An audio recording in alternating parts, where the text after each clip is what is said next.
Monetizing your podcasts. We have already discussed that you can make offers during your podcasts for people to purchase your products or services, or an affiliate offer where you make a commission. But it doesn't have to stop there. There are a number of other ways that you can monetize your podcasts. Number 1, request donations. A lot of successful podcasters use a donation service like Patreon.com as a way to collect donations from their listeners.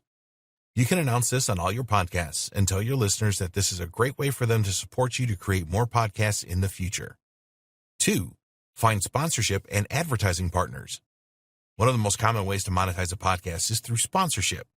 This is great for you as you don't have to do any selling. Usually a sponsor will ask you to add a specific line at the beginning and maybe the end of your podcast, such as, "This podcast is brought to you by company name," if you want. There are a number of places that you can look for sponsors, including adresultsmedia.com, adopter.media, advertisecast.com, TrueNativeMedia.com. Of course, a broker will want a cut of the sponsorship or ad money, but they are worth using because they are in contact with a lot of companies that are looking to sponsor podcasts. It is much easier than trying to find sponsors yourself. 3, create premium content podcasts. Once you have an established listener base, you can create premium podcasts which your listeners have to pay to access. Some ideas for premium podcasts are live-streamed podcast episodes, Q&A sessions with special guests, interviews with esteemed experts. 4, sell consulting or coaching services. Your listeners see you as an expert and a total authority in your niche. They would love to know what you know, so you can offer your listeners a series of high-priced consulting or coaching sessions that you perform online over Skype. 5, make money from YouTube. You can earn additional income by syndicating your podcast on YouTube and signing up for a Google AdSense account. When people are listening to your podcast on YouTube, they will be presented with relevant ads. Because you are not using video, these ads will seem a lot less intrusive. You will receive a commission for the ads that are clicked. Experiment with different monetization strategies. Test to see which monetization strategies work the best with your podcasts. There are other strategies that you can use as well to make some money. Sponsorship and donations are the most common form of monetization. They bring in regular income without you having to do much for it. Now let's move on to scaling with lookalike audiences. Lookalike audiences are very powerful. As I told you, you give TikTok data that these are the type of people that have purchased from my website. Now you find the people who look like them. Let the data do the talking and you'll be happy with the results. So in this one, you create a lookalike of the following 4 custom audiences, which are those who clicked on your ads in the last 180 days, those who saw your product in the last 180 days, those who added the product to the cart in the last 180 days, and those who have made a purchase in the last 180 days. Now, in each of these audiences, you can create 3 lookalikes, which is specific, balanced, and broad. This will give you 12 different audiences to test. So now you have 4 different custom audiences and 12 different lookalike audiences, which you can create an ad group of. So create 12 different ad groups and start the ad. Now, when do we create a lookalike audience? The more data that TikTok has, the better the audience you'll get. So ensure that you have at least 500 add to carts before you create a lookalike audience for ATC, and that you have at least 100 purchases before you create a lookalike audience for your purchase. Now, you do not need to do all of this together. For example, if you want to gradually increase your budget as well, once you get 500 ATCs, create a lookalike audience of only ATC. Then if you're satisfied with it and you're getting a lot of purchases, then move on to creating a lookalike audience for those who have made a purchase. Now, let's say you have a lot of data and you already have about 2,000 purchases on TikTok, and you're doing more than 100 purchases every month on TikTok. Now what you do is, earlier you have created audiences for the last 180 days. You can create the same audience for the last 30 days and create lookalike audiences. This will give you 12 more audiences to work with. Now, the thing here is that your target here is not to make everything profitable. The target or the goal here is to find which audiences work the best. Not all audiences will work best. It could be that specific ATC audiences in the last 30 days work better than specific purchase in the last 180 days. Let the data do the work and let TikTok find the best audiences for you. So your job is to see which audiences work best for you and keep those ad groups running. And those that are not working, you turn them off. So the entire goal over here is to test, test, and test. There is no fixed rule to say that this will work or this will not work.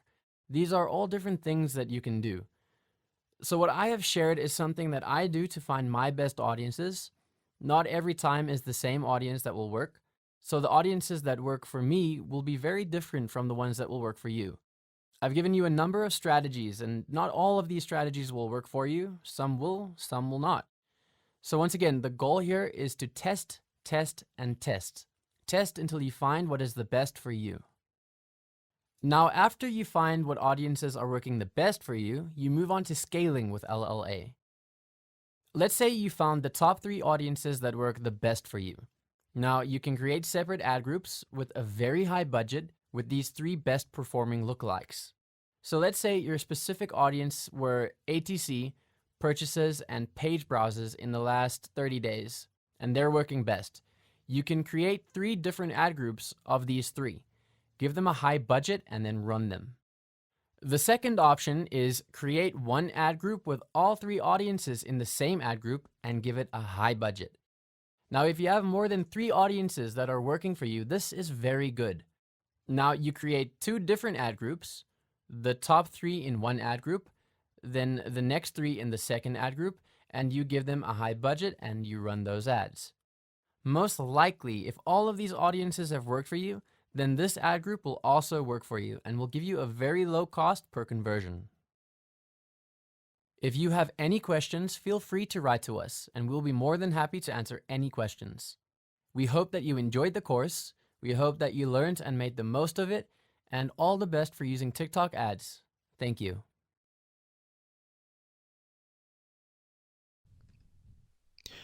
Hello and welcome to video number 6.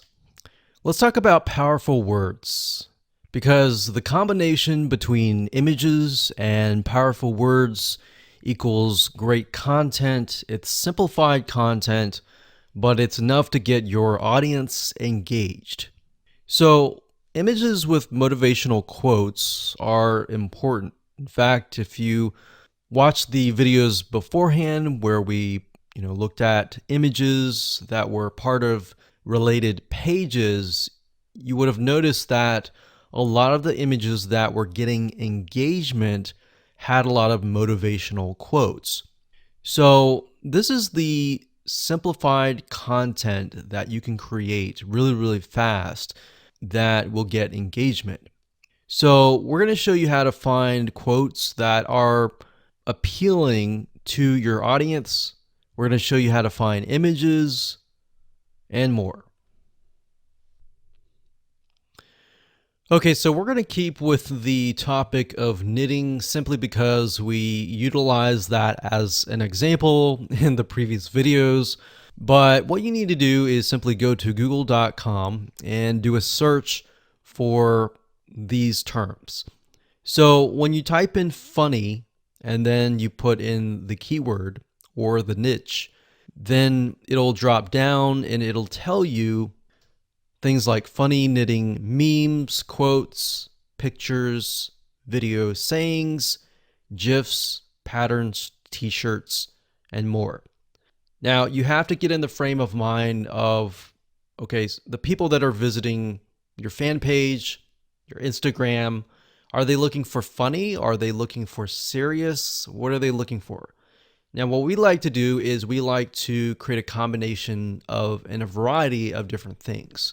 We like funny, we like serious, we like different emotions. But if your audience is really serious, you might want to stick with just motivational quotes and things like that. But simply go to Google and you can do funny knitting memes.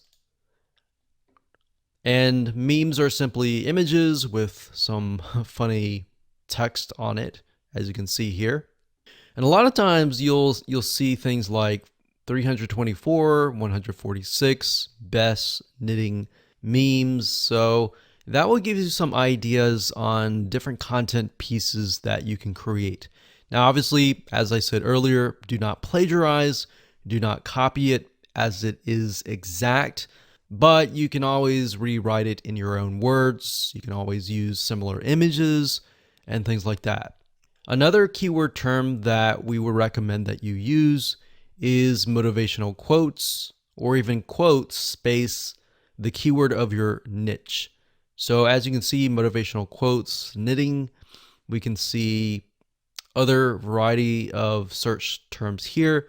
But if you scroll down, you'll see other things like this: 167 best knitting quote images, 25 best motivational knitting quotes, and all this. So what you're trying to do is simply, for now, get an idea of the images, and again, look for patterns. So are you seeing a similar color being used or a similar word being used? Things like that will stand out and will enable you to create content pieces in the form of images that are really engaging. All right, so for example, let's go ahead and we'll just open this one up here. And Pinterest is actually a great place to go to find a variety of quotes, words, and things like that. A lot of times you'll find people who create specific boards and they'll pin them and they'll have a huge list of quotes and words that you can use. So as you go through here, like I said, don't copy it, but get an idea. And what I recommend is, again, just like what we did with Facebook pages, look for images that are getting high engagement, meaning high pins and all that. And look for content pieces that have less words. Actually, the less words, the better. So that's one way of going about doing this. And that's it. So that's as simple as it gets. All right. So now let's move on to the next video.